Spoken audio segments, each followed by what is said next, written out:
You can ask your question. Okay. Um, Mr. Wisdom, it was a very lovely speech you gave.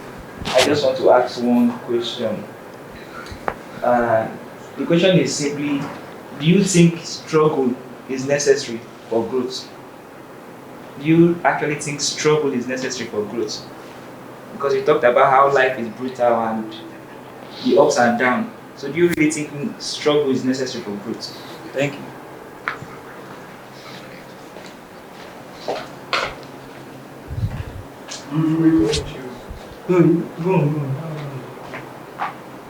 Do I think struggle is necessary for growth? Whether you like it or not, this struggle is going to come around. And it might not be so much of the way you think or your definition of what struggle is, but there are always others in trying to achieve something, in trying to get something right. There are always others, but those, yeah, I would say struggle is necessary. But I'm not glorifying struggle. I'm not trying to say you're going to be struggling or the fact that you're struggling means you're going to make it or something's going to come up here. Like you can struggle, finish, and the life is not end up becoming what you want it to be. But struggle is necessary. That's how you test your power, that's how you test your consistency. Many things will come up so that you will not be consistent. That's how you test your consistency, that's how you test your even when we have ideas, most times, the struggle on the way to even implement those ideas is what is even going to make you believe in those ideas more. Because if you have an idea, you're trying to go and you match one order, like let me just leave it. But now, all these struggles, they build your muscle, they build your mental muscle, they build your faith muscle, they build, you can't ask any great man that has become great that, okay, did you just wake up and then you go. They are different. I was watching a podcast on Dangote when he was talking about like the refinery and stuff. He said if he understood everything he was going to go through before he built that refinery, he said he would have gone back. He said when he reached halfway, he saw crazy stuff. But he said they could not go back. They could not go. The only way is go front or go back. And they decided to go front. And then they are getting like more and more profit from what they intended. So that's just where life is. The struggle on the way is necessary, yeah. Struggle will build your muscle, but I'm not glorifying struggle. I would like to call on Kene to come sit while, if you have questions for her, we could signify so we can come to you. Thank you. Hello, Kene. Hi. So I have two questions for you, and I'll just read the two at once. So you talked about how you journeyed through careers, right? If I put it that way. So I want to ask, how do you know, or how do we know when it's time to move on or stay committed, right? That's one part of the question. And the second part is, do you think people abandon purpose too early in the name of evolving? Thank you.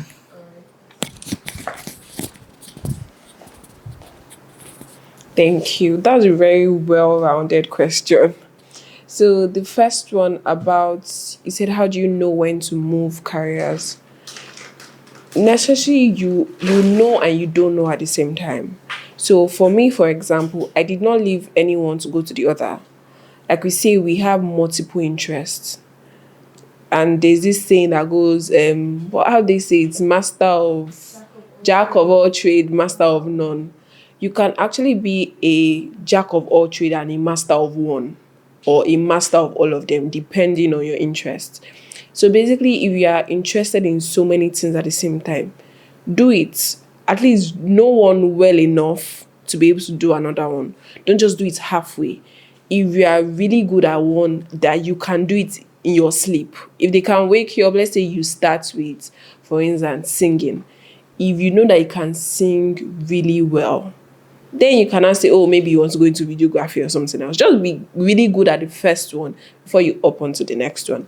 And the second question is, do we leave purpose too early? The answer is yes and the answer is no, depending on the stage of life you are in and the kind of person that you are. You can leave too early if you find out you're not actually getting any purpose from it, right? If there's any career path that you have been on for the longest time, let's say for instance, you are working somewhere and you know you are not learning anything from there.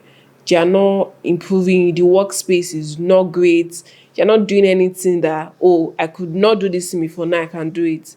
It's okay to leave it and do something else. You don't have to die on that hill. Just move on from it. Just make sure before you move any project or any career path or whatever it is you're doing, as long as you are assured that you did this thing very well, you pick something out of it. I think that's when you know that is you are ready to move to the next or you're not ready. Yeah.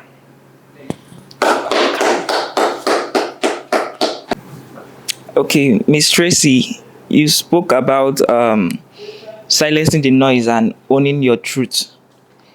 So I want to ask, how do we distinguish between noise and valuable feedback? Between Yeah. noise and Between noise and valuable feedback.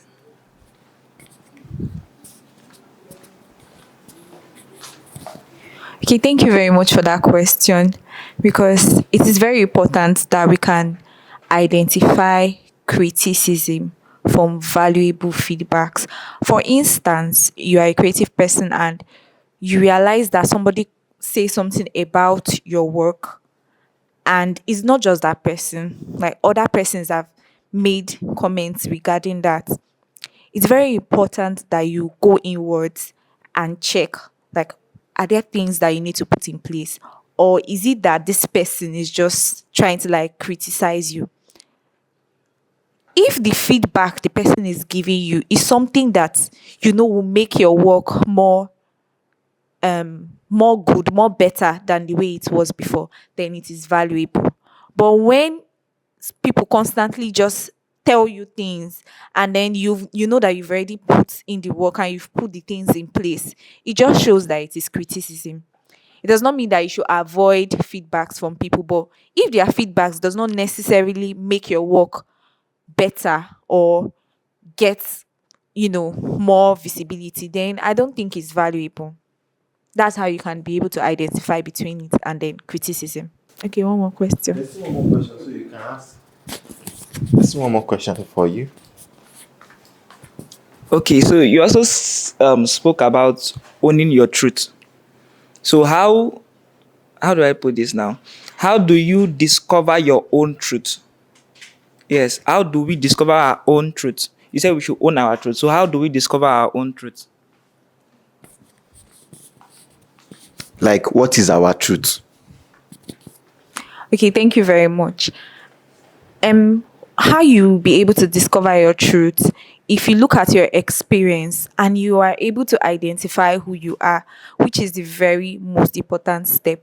You identify who you are, you know your values, and then you know your worth. That way you can be able to say these are certain things that resonate with you, and you can find your voice from there. That is how you own your truth. Because for real, identity is something that a lot of young persons find very, very sketchy. They don't know who they are.